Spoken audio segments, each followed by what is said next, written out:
आज चाहिँ Kalichok hydro power लिमिटेडले चाहिँ पब्लिकको लागि चाहिँ सेयर निष्कासन गरिसकेको छ र कति किता सेयर चाहिँ निष्कासन गरेको छ त्यो यो भिडियो अन्तिमसम्म हेर्नुहोला अनि हाम्रो फेसबुकलाई फलो गर्नुहोला।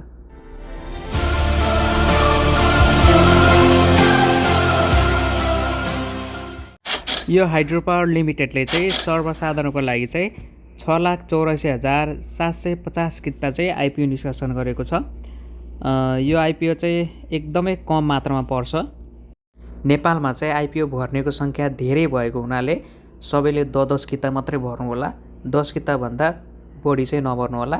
अनि आइपिओ पार्ने मन्तर भनेकै तपाईँले 6-7वटा आइडीबाट चाहिँ आइपिओ भर्नु होला, किनभने यो हाइड्रो पावर लिमिटेडले चाहिँ एकदमै कम मात्रामा चाहिँ सेयर निष्कासन गरेको छ र एकदमै कम मात्रामा मात्रै पर्छ।